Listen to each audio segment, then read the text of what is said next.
ወወልድ ወመንፈስ ቅዱስ አሃዱ አምላክ አሜን። በምሕረቱ አደባባይ የተገኛችሁ እግዚአብሔር የሚወዳችሁ እግዚአብሔርን የምትወዱት እንደምን አላችሁ?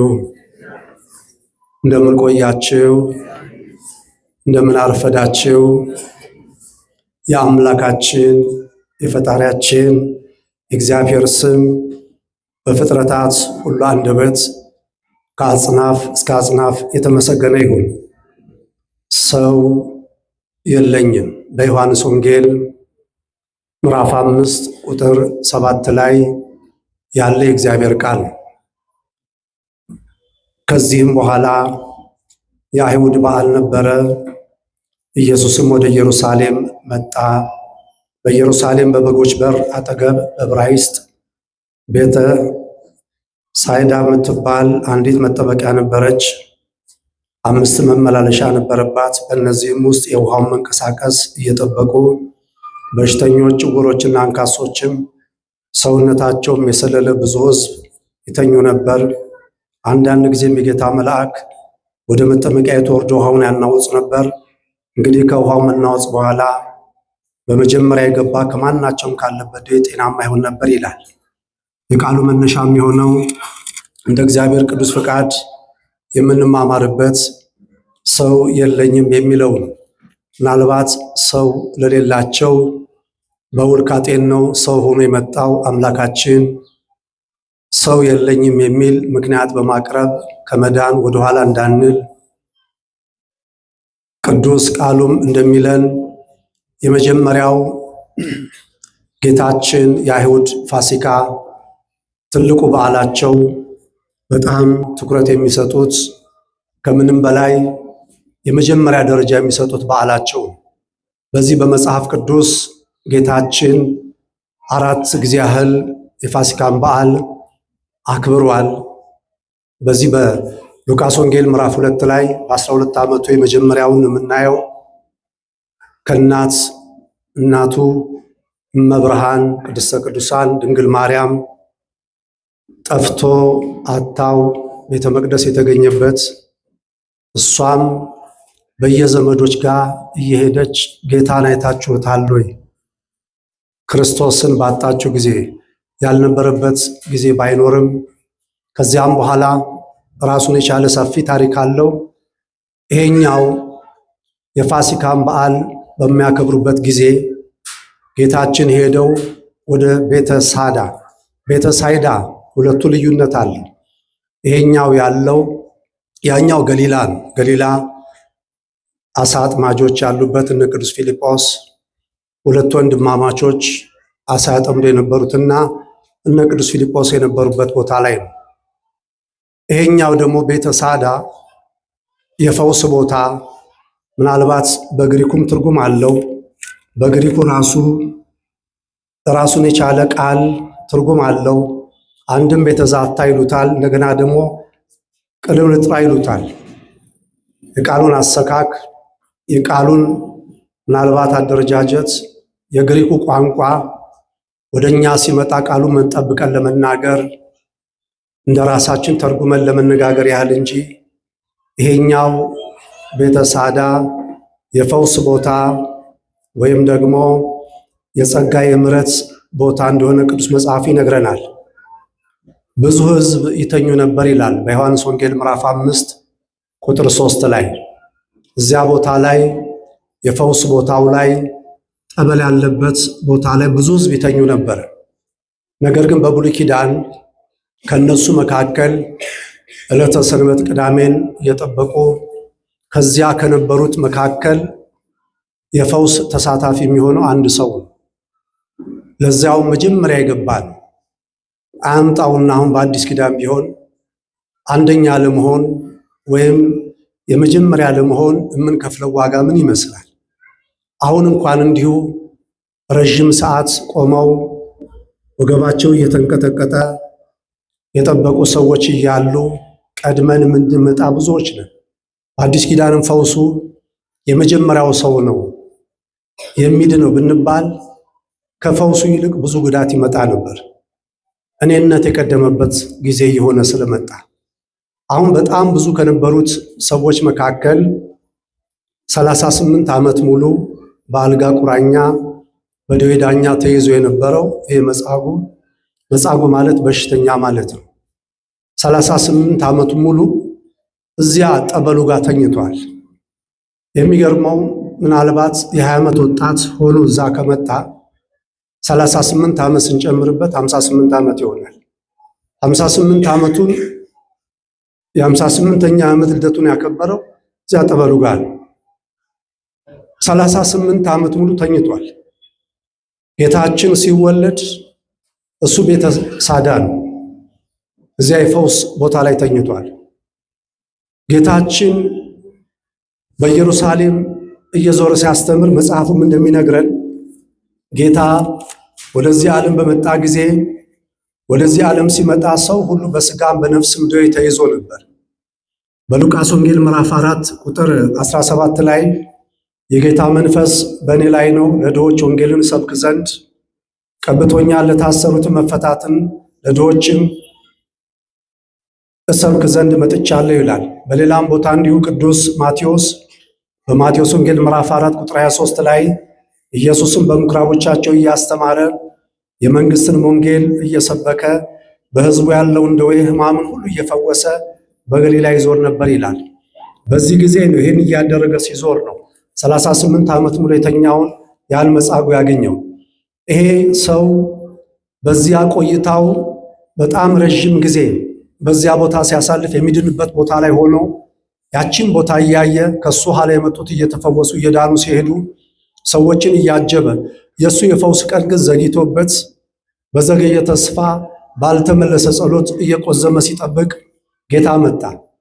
አሁን የሚገርማችሁ ጌታ የመጣው የፋሲካ በዓል ላይ ነው። በዚህ በዓል የሄደው ጌታ የት ነው? እዚያ ጠበሉ ጋር። በበዓል የት ነው የምንሄደው እኛ? በዓል ሲሆን የምናስበው ምንድን ነው? ወይም በዓል ማክበር የምንፈልገው እንደ ዘመነኛው ወዴት ሄደን? መጽሐፍ ቅዱስ እንደሚነግረን በይበልጥም በሕይወት ያስተማረን በሕይወት የሰበከን የሕይወት መምህራችን ክርስቶስ በበዓል ነው ወደዚያ ቦታ ሄደው በነፍስም በሥጋ የተጎዱት በነፍስም በሥጋ የተጨነቁት ጋር ነው ሄደው። አሁን እዚያ ሄዶ ደስታቸውን፣ ችግራቸውን፣ ጭንቀታቸውን ሊካፈል። እዚያ ላይ ያሉ ሰዎች የራስ ሕይወት አላቸው። ያሳለፉት በጣም ብዙ ታሪክ አላቸው። ግን ያሉበት ሁኔታ አስገዳይ ስለሆነ ተኝተዋል ጠበሉ ጋር። የመዳን ቀናቸውን ይጠብቃል። በበዓል የሄደው ጌታ ወደዛ እዚያም ሄዶ ለይቶ የመጣው 38 ዓመት የትኛው ሰው? መጽሐፉ ምን ይላል? ረዥም ጊዜ እንደተኛ አውቆ ይላል። ስለኛ ከኛ ሳንናገር ወገኖቼ የልባችንን እግዚአብሔር ያውቃል። ምን እንደምናስብ ያውቃል። ግን ምን ይላል? ለምኑ ይሰጣቸዋል፣ አንኳኩ ይከፈትላቸዋል። ማቴዎስ 7 ላይ ረዥም ጊዜ እዚያ ቦታ እንደተኛ አውቆ እሱ ጋር ሄደ። አስፈቀደው። አስፈቅዶ እንጂ አስገድዶ አይገዛም። ልትድን ትወዳለህ አለው። ምናልባት ይሄ መጻጉዕ ሲያየው የ32 ዓመት አካባቢ ጎልማሳ ክርስቶስ ምናልባት ወደዚያ ጠበል የእግዚአብሔር መልአክ ቅዱስ ሩፋኤል ነው ሊቃውንተ ቤተክርስቲያን እንደሚሉት እየመጣ ሲያወዛውዘው፣ ሲባርከው፣ ሲያናውጸው ወደዚያ የገባው የመጀመሪያው ሰው ይፈወሳል። ይሄ ሰው ወደዚያ ይወስደኛል ያድነኛል አይደለም፣ አላወቀው። ከፊቱ የቆመውን አላወቀም። ያድነኛል ሳይሆን ምናልባት ወደ ጸበሉ ይወስደኛል፣ ወደ ጠበሉ ወይም ደግሞ ሰው ያዝልኛል ሲያስፈቅደው ምን አለ? ልትድን ትወዳለህ ሲለው ምን አለ? ሰው የለኝም አለ። ለመዳኑ ምክንያት ፈጠረ። በመዳን ጉዳይ በፈውስ ጉዳይ ምክንያት የምንፈጥር ብዙ ነን። ሰው የለኝም አለ። ሰው ለሌላቸው ሰው ሆኖ መጥቷል። በዚህን ጊዜ ምን አለው? ምንም ውስጥ አልገባም። አልጋህን ተሸክመ ምን አለው? ሂድ አለው። ረጅም ዓመት የተሸከመው ረጅም ዓመት ባለውለታ የሆነውን አልጋህን ተሸክመ ምንሁን ሂድ አለ። ያም ሰው ዳነ ይላል ወንጌል። የመጀመሪያው መዳን ነው። ከዚያም በኋላ አልጋውን ተሸክመ ምን ሆነ? ሄደ፣ ተፈወሰ። አሁን ወደዚያ ጠበል ገብቶ ለመዳን አቅም ያጣው መጻጉዕ አልጋውን ተሸክሞ ለመሄድ ምን አገኘ? ጉልበት አገኘ። ታላቁ የቤተክርስቲያን አባት ቅዱስ ኤስድሮስ ያ አልጋ የብረት አልጋ ነው አለ፣ ይከብዳል አለ። አሁን ጌታችን አልጋህን ተሸክመ ሄድ ያለው ተአምሩን ሊያሳየው ይሄን ማድረግ እንደሚችል ተመልከቱ ወገኖቼ። ምክንያቱም ታሞ የተነሳ ሰው አይደለም አልጋ ራሱን መሸከም አይችልም። እግዚአብሔር ግን ሲናገር ወገኖቼ የተሸከሙንን መሸከም እንችላለን። ውለታችን መክፈል እንችላለን። አልጋን ተሸክመ ይሄዳል። አንድም ይላል ይሄ ሰው እንዲሁ አይደለም ያዳነኝ፣ ረጅም ዓመት የተኛውባትን አልጋ ይዞ ወስዶ ነው ምክንያት እንዳይገኝ አልጋን ተሸክመ ይሄዳል። በነፃ ነው የፈወሰው። ነገር ግን ወደዚያ ጠበል ገብቶ ለመፈወስ ለመዳን አቅም ያጣው ሰው አስብ ወገኖቼ፣ ከስጋ ደዌ ፈውሶታል። አልጋውን ለመሸከም አቅም የሰጠው ቤተ መቅደስ ሄዶ ያዳነውን ያልዳነ ልብ ያዳነውን ማወቅ አይችልም። ያልዳነ ሰው ያዳነው መናገር አይችልም። ይሄ ሰው ያዳነው በዮሐንስ ወንጌል ምዕራፍ 5 ቁጥር 13 ማን እንደፈወሰው አላወቅም፣ ማን እንዳዳነው አላወቅም። የመጀመሪያው ትልቁ ፈተና ይሄ ነው። የዳነ ሰው ያዳነውን አላወቅም። ማን ነው ያዳነ ጠየቁት፣ አላወቀው። ተመልሶ ሄዶ ጠየቀ፣ ነገረው። የሚገርማችሁ ከነገረው በኋላ ፈቀቅ ብሎ ቆመ ጌታ። እሱ ከኛ ፈቀቅ ካለ ማን አለ? ከህይወታችን ፈቀቅ እንዳይል፣ ከኑሯችን ፈቀቅ እንዳይል፣ ከትዳራችን ፈቀቅ እንዳይልብን፣ ከሀገራችን ፈቀቅ እንዳይልብን፣ ከእያንዳንዱ መውጣት መውረዳችን ፈቀቅ እንዳይልብን እሱ ፈቀቅ ካለ ዋጋ የለም። ነገረውና ፈቀቅ ብሎ ቆመ ይላል። ቢፈልግ አጣው። እሱ ዞር ካለ ፈቀቅ ካለ አናገኘው። አጣው። ኢየሱስ እንደሆነ ነግሮታል። አሁን አስቡ፣ ከደዌ ሥጋ ፈውሶታል። ዳግም ከዚህ የባሰ እንዳያገኝ ተጠንቀቅ ብሎታል። ነገር ግን ወደ ጠበሉ ለመግባት አቅም ያጣው መጨረሻ ላይ ጌታን በጥፊ መታው። በደዌ ነፍስ ተያዘ። የነገስታቱን ንጉሥ የጌቶቹም ጌታ በነፋስ አውታር ይሄን ጠላት ሰንቆ ይዞት ከአሁን እንደ ሰም ያቀልጠኝ እንደ ውሃ ያፈሰኝ እያለ እዚህ 13 ሕማማት መስቀል ላይ አሁን በሕማማቱ የምናደርገው ጸሎት ይሄን ጡረታ የማይወጣ ጠላት እዚያ በነፋስ አውታር የያዘው አምላክ ጉንጩን ለጥፊ ሰጠ። ከደዌ ሥጋ የተፈወሰው በደዌ ነፍስ የያዘ። የሚገርማችሁ እያንዳንዱን አስተውለን ስናየው ራሳችን ሕይወታችንም እዚያ ላይ እናገኛለን። አሁን ከተሞቹንም ለይተን አጠር አድርገን እናይና ካለንም ጊዜ አንጻር ቤተ ሳዳ ባለ 5 በር መመላለሻ ያላት ናት። አምስቱም የፈውስ ቦታ ነው። አሁን 5 ተመልከቱ። 38 ዓመት የተኛው ሰው 5 አማራጭ እያለ 5 የፈውስ ቦታ እያለ አንዱን ጋር መሄድ ሳይችል ቀርቶ 38 ዓመት ሙሉ እዛ ነው ያሳለፈው። ዛሬ በጣም ብዙ አማራጭ እያለን አንድ ነገር ብቻ ላይ ያተኩረን ለሕይወታችን ያንን መግበን ያ ያሰብነው አልሆን ሲል ሁሉ ነገራችን የሚናጋ ብዙ መጻጎች አለን። 5 ተመልከቱ። 5 መመላለሻ ደጃፍ ያላት ቤተ ሳዳ ያለው ይሄ በአይሁድ ግዛት ከሚገኙ ጌታችን ተአምራት ከሰራባቸው ከተማ አንዷ ናት። እቺ ቤተ ሳዳ ወገኖቼ የገሊላ ከተማ አውራጃ ማነው? ቤተ ሳይዳ ደግሞ ገሊላ የአሳ ማጥመጃው እነ ቅዱስ ፊልጶስ የነበሩባት በአሳ ምርት ከፍተኛ ደረጃ ነበረች። በዚያን ጊዜ ቢጠሯት አሰማ። የሚገርማችሁ በዓለማችን አሁን በአሳ ምርት የሚታወቁ ሀገሮች አሉ። እንደው ትልቁ የኢኮኖሚ ገበያቸው ሆነ። ቤተ ሳይዳ በአሳ ምርት ታዋቂ ናት። ብዙ አሳ አስጋሪዎች አሉ። በዚያን ጊዜ ጌታ ትንቢት ተናገረባት። በማቴዎስ ወንጌል ላይ ስንመለከት ምዕራፍ 11 ቁጥር 21 ላይ ወዮልሽ ኮራዚ፣ ወዮልሽ ቤተ ሳይዳ። ተመልከቱ፣ ሁለቱ ከተሞች ዛሬ ጠፉ ናቸው። በእናንተ የተደረገውን ተአምራት፣ እናንተ ላይ የተፈጸመውን ድንቅ ነገር ተመልክ። በሁለቱ ከተሞች በሌሎች ላይ በጢሮስና ሲዶና ተደርጎ ቢሆን ማቅ ለብሰው አመድም ነስንሰው፣ ተመልከቱ፣ እዛ ቢሆን ኖረው ነስንሰው ከብዙ ጊዜ በፊት ንስሐ በገቡ ነበር አለ። ያንን ገቢዋን ምርቷን አይታ በጊዜ የነበረውን የአሳ ምርት ከፍተኛ ገቢ ነበራት፣ እንቅስቃሴ የነበራት ከተማ ናት ቤተ ሳይዳ። አሁን ጌታችን ትንቢት ተናገረባት። ወዮልሽ ኮራዚ፣ ወዮልሽ ቤተ ሳይዳ አላት። በእነሱ የተደረገው ተአምር ንስሐ እንዲገቡ የሚያደርገው ወደ እግዚአብሔር ዞር እንዲሉ የሚያደርገው በጢሮስና ሲዶና ቢሆን የጠፋችሁ ከተማ ላይ ቢሆን ማቅ ለብሰው አመድ ነስንሰው ንስሐ በገቡ ኖሮ ዛሬ የሉም እነዚህ ከተሞች። አሁን ጌታ ተአምሩን የሰራባት ቤተ ሳዳ የምትባለዋ ወገኖቼ በዚያ ቦታ ላይ ነው። ያቺ ቦታ ላይ ከንጉሥ ሶሎሞን ቤተ መቅደስ አጠገብ ስለሆነ እነዚያ ለቤተ መቅደሱ አገልግሎት መስዋዕት የሚቀርቡት በጎች በዚያ አልፈው እዚያ ቤተ ሳዳ ባለው መጠመቂያ በዚያ አልፈው ነው ለመስዋዕት የሚቀርቡት።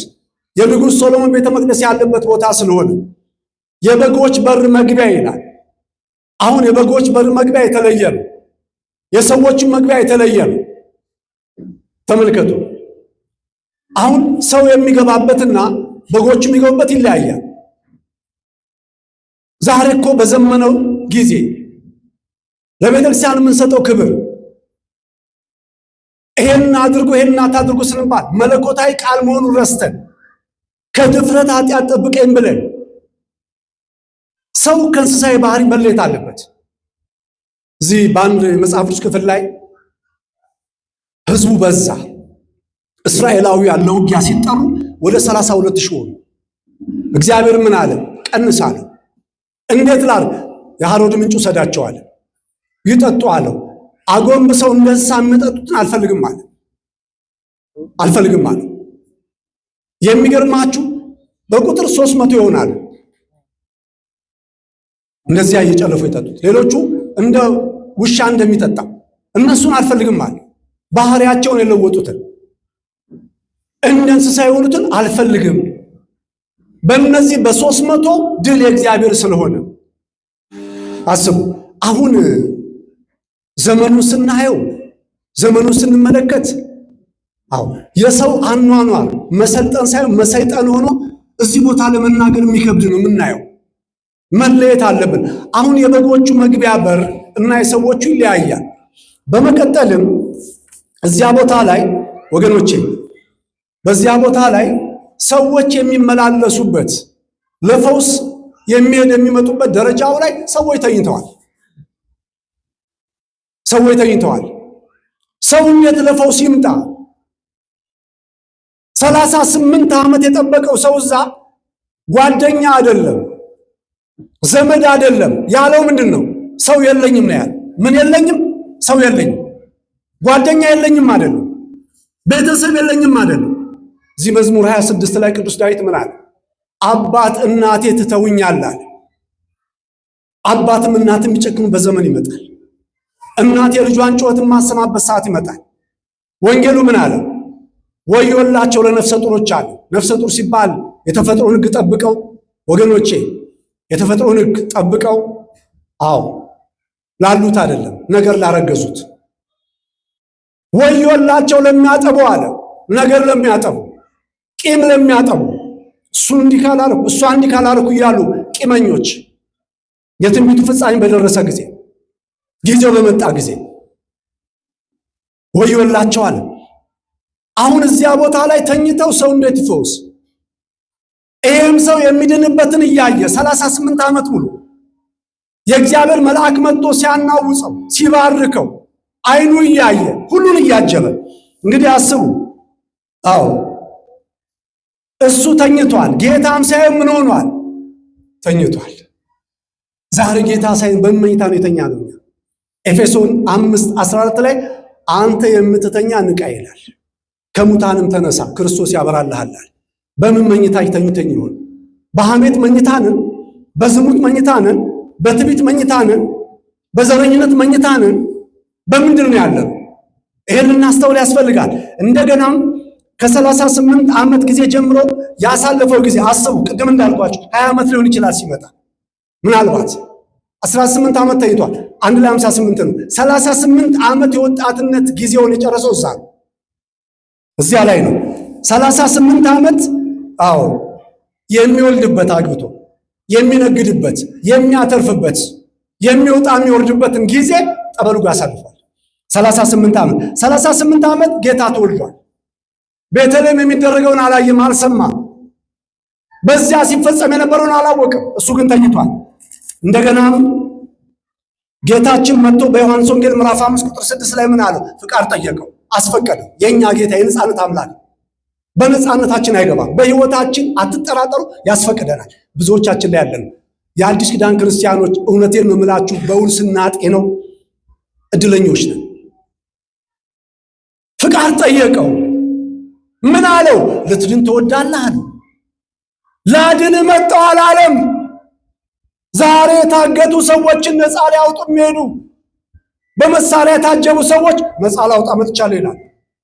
ነፃ ሳያወጡ ነፃ ሊያወጧቸው የመጡበት ሰዎች ሊገሏቸው ይችላል። የታገቱ ሰዎችን እገታ በዓለም ያው እንስራስ እንደገባ ወተት እየናጠን እኛም ጋር እየሰማን ከእገታ ነፃ ላውጥ መጣ ይላል። ጌታ ግን ምን አለ? ላድን መጣሁ አላለም። ልፈውስ መጣሁ አላለም። ነፃ ላውጣ መጣሁ አላለም። ምን አለ? ልትድን ትወዳለህ አለ። ወገኖች ፍቃድ ጠየቀ። ምን አለ ይሄ ሰው? አስቡ። ይሄ ጥያቄ ላይ የልብን ስለሚያውቅ ጌታ የልብን ያውቃል። ላድን ቢለው ይተረጉመዋል። እኔ አድነኝ ሳልለው ፈውሰኝ ሳልለው ሳልጠይቀው። ተመልከቱ። ዛሬ እኮ ብዙዎቻችን ዞር ብለን እኮ የምንለው ብዙ ነው። እግዚአብሔር የልብን ያውቃል። ልብ ያስበውን ኩላሊት ያመላለሰውን የሚያውቅ አምላክ ነው። ተመልከቱ ወገኖች። አሁን የሚገርማችሁ ፍቃድ ሲጠይቀው ምን አለ? አዎ ሰውን ምክንያት አደረገ። እኔ አለ የእግዚአብሔር መልአክ መጥቶ ይሄንን ጠበል ባናወፀው ጊዜ በባረከው ጊዜ ወደ ጸበሉ እኔ ከመግባቴ በፊት ቀድመው ሰዎች ይገባሉ አለው። ውሃው የተናወፀ ጊዜ በመጠመቂያው በዮሐንስ ወንጌል ምዕራፍ 5:7 ላይ ሰዎች ይቀድሙኛል አለ። ያለመዳኑን ነገር ከሰው ጋር አገናኘ። ለምን አልተማርክም? ሰው የለኝም።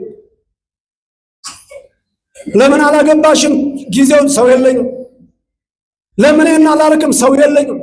ሰው ሳይኖራቸው በሕይወታቸው የተለወጡ፣ ሰው ሳይኖራቸው ዓለምን የቀየሩ፣ ሰው ሳይኖራቸው በጥረታቸው ወገኖቼ ለብዙዎች ምክንያት የሆኑ ሰዎች ከቁጥር በላይ ናቸው። ለምን አልተማርክም? አዎ ምን በልቼ ልማር አለ አንድ ቀን። ምን በልተ መሃይሞን ካሉት ምን በልቼ ልማር ሲል ሰው የለኝም። የመዳን ጉዳይ ከሰው ጋር ማገናኘት ወገኖቼ፣ ሰው የለኝም። አጠገባቸው ምንም አይነት ሰው ሳይኖራቸው ረዳት ሳይኖራቸው ባለጸጋ የሆኑ የዓለምን ታሪክ የለወጡ በጣም ብዙ ናቸው። እንግዲህ ይሄ ምክንያት አይሆንም። ጌታ ምን አለው? ተነሳና አልጋህን ተሸክመ ምን ሁን አለው? ሂድ አለው። አልጋህን ተሸክመ ሂድ አለው። 38 ዓመት አይደለም ወገኖቼ። በቀናት ልዩነት፣ በሰዓታት ልዩነት ሰው ታሞ ተኝቶ ቆሞ መሄድ ይችላል። ድጋፍ ይፈልጋል።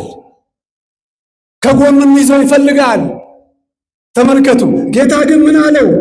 ዛሬ እኮ ሐኪም ቤት ስንሄድ አልትራሳውንዱ፣ ኤክስሬ፣ ኢንዶስኮፒ ብዙ አለ።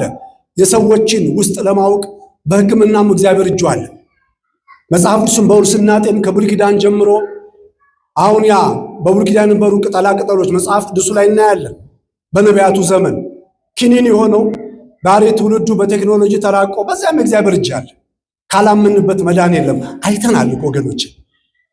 በጣም ብዙ ሕዝብ ይተኛ ነበር እያለ መጽሐፍ ቅዱስ ብዙ ሰው እየተኛ እዚያ ቦታ ላይ ከዚያ ውስጥ የዳነው ስንት ሰው?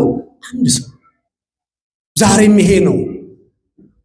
በነገሮች ሁሉ ካላመንን የእግዚአብሔር እጅ እንዳለበት ካላመንን አትጠራጠሩ፣ ፈውስ አይኖርም። አሁን ይሄ ሰው ሐኪም ቤት ቢሄድ ሪፈር ይጻፋል።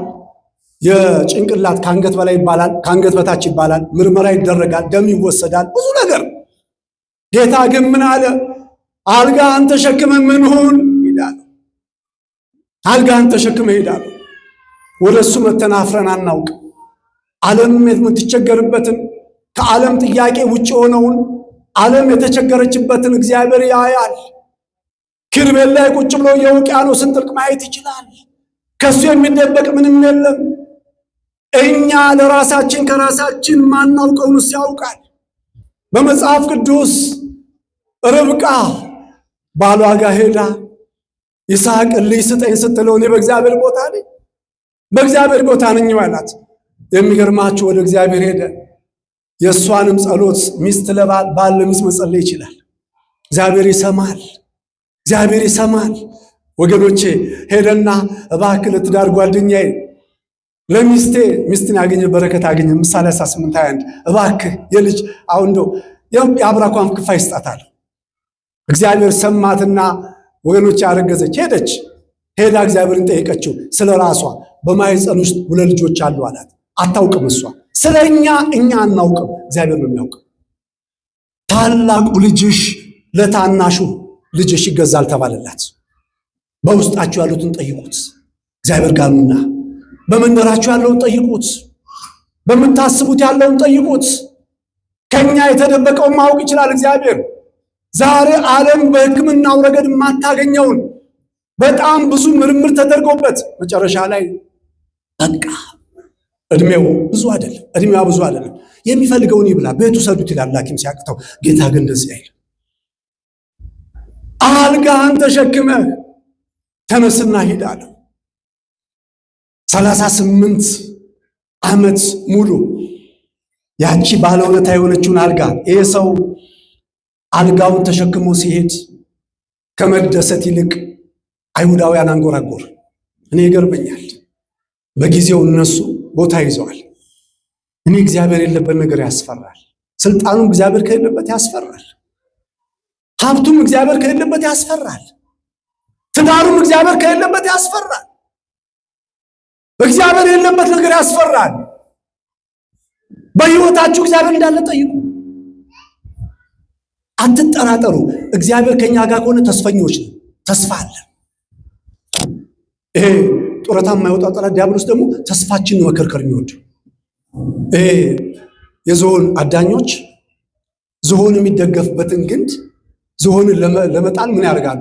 ግንዱን ይገዘግዙታል።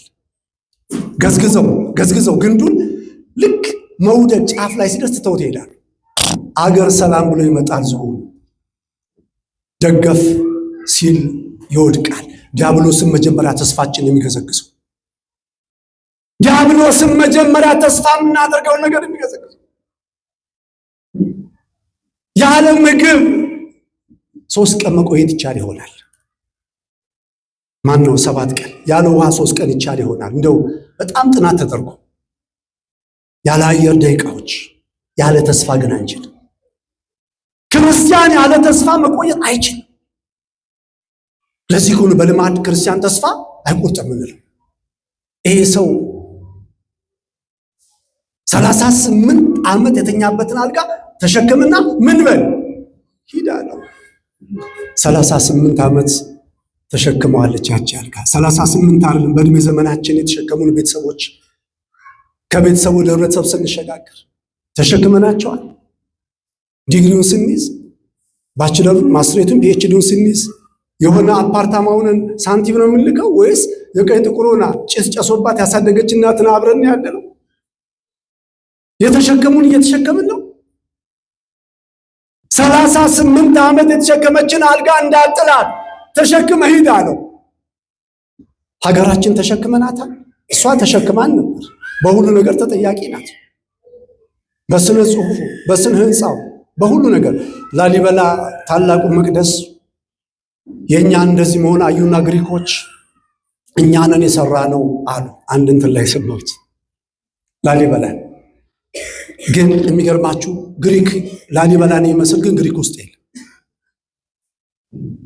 በዚያን ዘመን የኢትዮጵያ ኦርቶዶክስ ከግራ ወደ ቀኝ መጽሐፍ፣ የፊደል አጣጣል የመጀመሪያውን ትምህርት ሚኒስቴር ነበረች። ካሪኩለም ቀርጻ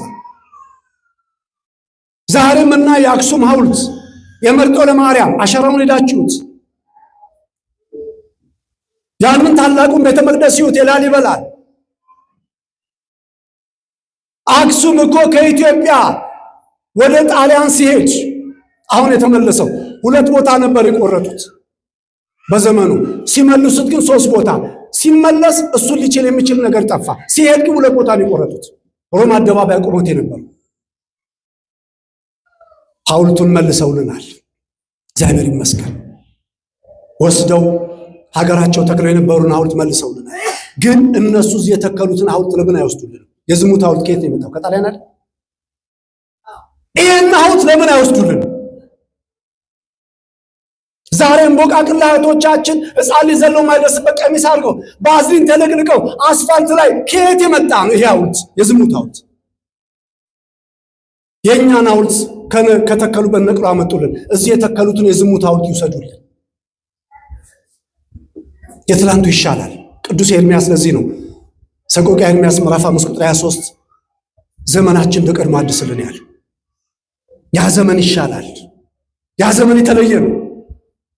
አባቶቻችን ለዚህ እኮ ነው በመንፈሳዊ ሕይወት ብርቱ በነበሩበት ጊዜ ተናግረው ማናፍርበት፣ ተፈሪ በነበርንበት፣ ተጽዕኖ ፈጣሪ በነበርንበት ዘመን ያለው ዘመን መልስልን እግዚአብሔርን ማለት ያለብን፣ እግዚአብሔርን መጠየቅ ያለብን፣ መጸለይ ያለብን ይህን ጸሎት ነው። አትጠራጠሩ። ተደማጭ በነበርንበት ዘመን ያ ዘመን እንዲመለስ መልመል። የኢትዮጵያውያን ተማሪዎች አንድ ታሪክ ላይ አንብቤያለሁ። ፈረንሳይ ስኮላር አግኝተው ሄዱ። በፈረንሳይ ፕሬዚዳንት ሶፋ ላይ ታሞ ከእርጅና ብዛት ቁጭ ብለው የሞቱት ጄኔራል ቻርልስ ደጎል አደባባይ ብለን ሰይመናል። ከእድሜ ብዛቱ በሳቸው ዘመን ለትምህርት የሄዱ ኢትዮጵያውያን ከሁሉም ሀገር የሄዱትን ተማሪዎች እየጠየቁ ከኢትዮጵያ የመጡ አሉ ሲባል አስቀድምልኝ ያሉት። ዛሬ ግን በፓስፖርት ቀለል ራሱ ተለይተናል። ዛሬ በእኛ ዘመን ኢትዮጵያ ተሸክማን ነበር፣ ተሸክመናታል ወይ? ቤተ ክርስቲያን ተሸክማን ነበር፣ ተሸክመናታል ወይ? የቤተ ክርስቲያን ውለታ እየከፈልን ነው ወይ? አልጋህን ተሸክመ ሂድ። ዛሬ ሕጉን በመጠበቅ እንሸከም። እስቲ በሕይወት መስበክ እንጀምር። እስኪ ቃሉ እንደሚለን እንግዲህ ወገኖቼ ሂድና የመጨረሻው የሽብልጥ ማሰሪያው ልጥ 38 ዓመት ሲጠብቅባት የነበረበት ቦታ ላይ ጸበሏን ሳይጠመቅ ሄዳል። ጸበል አያስፈልግም፣ ጠበል አያስፈልግም ማለት አይደለም። በዚህ በዮሐንስ 9:7 ላይ እንደውም ሂድ ብሎ ሲያዝና ያለ ሂድና በሰሊሆም መጠመቂያ ተጠመቅ ሲል እግዚአብሔር በአንድም በሌላ ኢዮብ 33:14 በአንድም በሌላ ይናገራል፣ ያድናል። አዳኙ እሱ ነው። ሌላ ሁሉ ምክንያት ነው። አትጠራጠሩ። ቅዱስ መስቀሉ ምክንያት ነው። የመዳን አርማ ነው። የመዳን ምልክት ነው። ዲያብሎስ ያፈረበት ነው። ዛሬ መስቀሉ እንዳይታይ ለመሸፈን የሚፈልጉ ብዙ አሉ። መስቀሉ አንድ መጽሐፍ ላይ ዘኢኮኖሚስት ላይ ነው ያየሁት። ሳውዲ አረቢያ መካ ላይ አውሮፕላን ማለፍ አይችልም። የመስቀል ቅርጽ ስላለው ግን ሰው ሲቆም እጁን ዘርግቶ የምን ቅርጽ ነው ያለው? ምንም ይሁን ምንም አትጠራጠሩ። አዎ እኛ መስቀለኞች ክርስቲያኖች ነን። ያዳነን እናውቀዋለን። የነፃነታችን አምላክ እናውቀዋለን።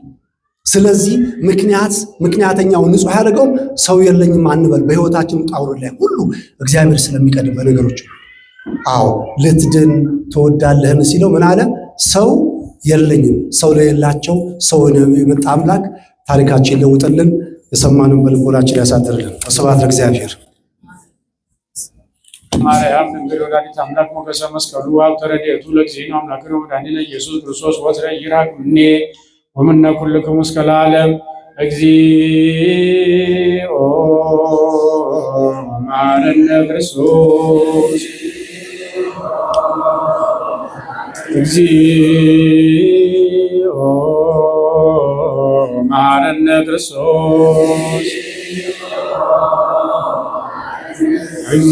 እግዚኦ መሐረነ ክርስቶስ በእንተ ማርያም መሐረነ ክርስቶስ በእንተ ማርያም መሐረነ ክርስቶስ በእንተ ማርያም መሐረነ ክርስቶስ ኪርያላይሶን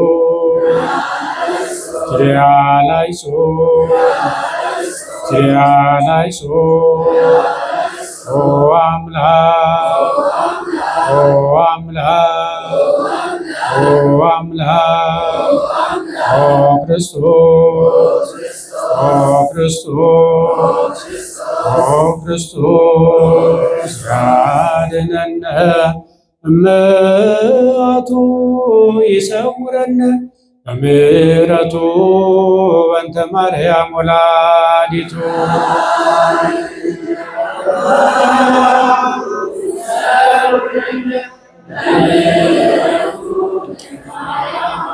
ያድነነ እመቱ ይሰውረነ በምሕረቱ በእንተ ማርያም ወላዲቱ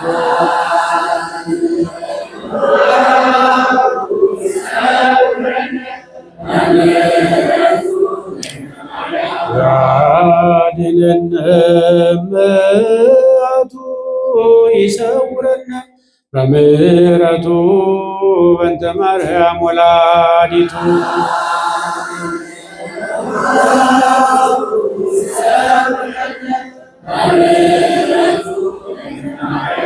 ስምዐነ አምላክነ ወመድኃኒነ ሱራፌል ስምዐነ አምላክነ ወመድኃኒነ ስምዐነ አምላክነ ወመድኃኒነ እግዚኦ መሐረነ ክርስቶስ እንደ ቸርነት አቤቱ ማረን አቤቱ ማረን እንደ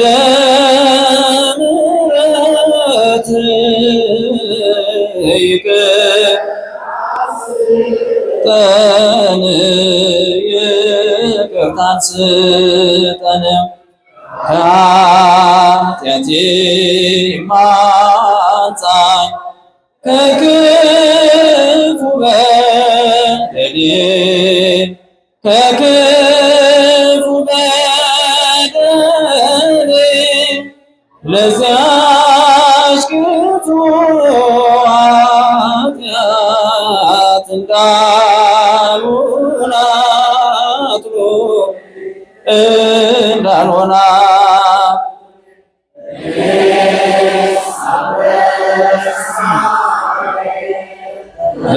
በደሌን ሳውቀው ጥፋቴን ሳውቀው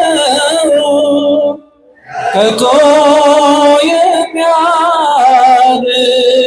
የሚያድነኝ ቸርነት ነው ቸርነት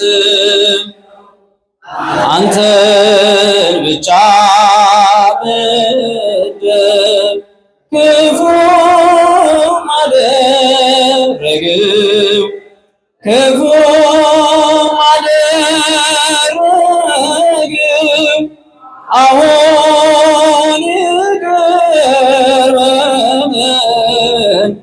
ከፊት ወደቀው ከፊት ወደቀው ከፊት ወድቄ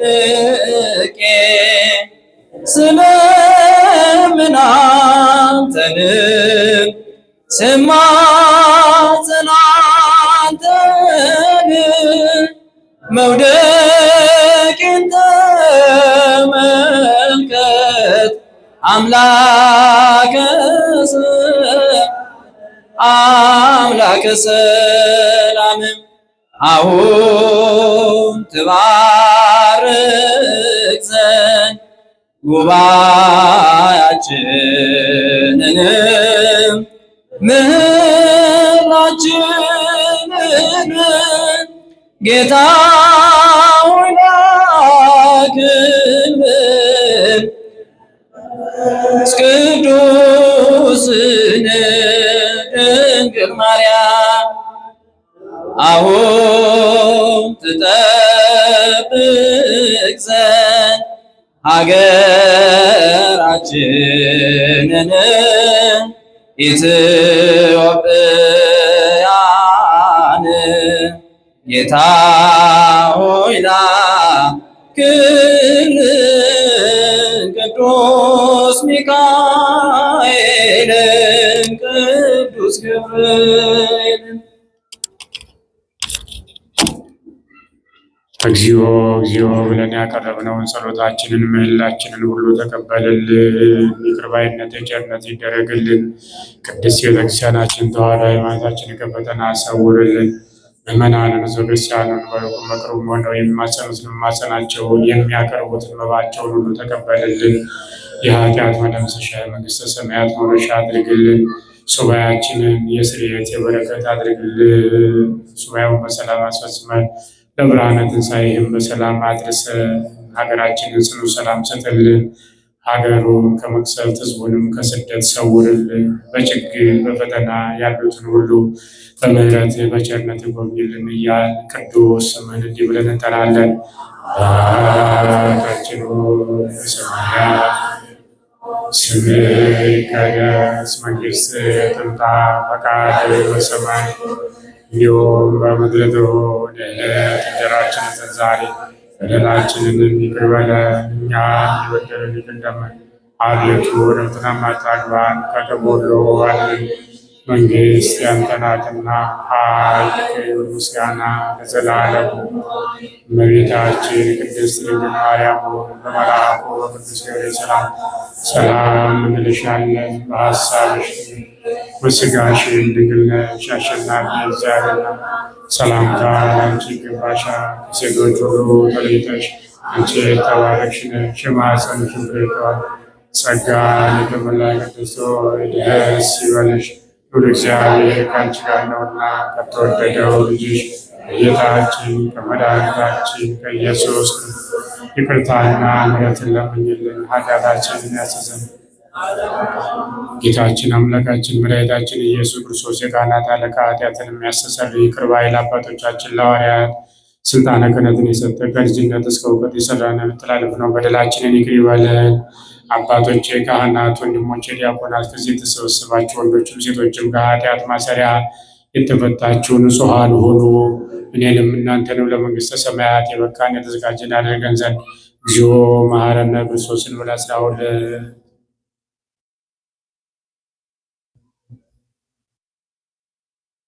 ስለ እናታችን ስለ ቅድስት ድንግል ማርያም ብሎ ይቅር ይለን ዘንድ መንተክስትነ ማርያም መሐረነ ክርስቶስ።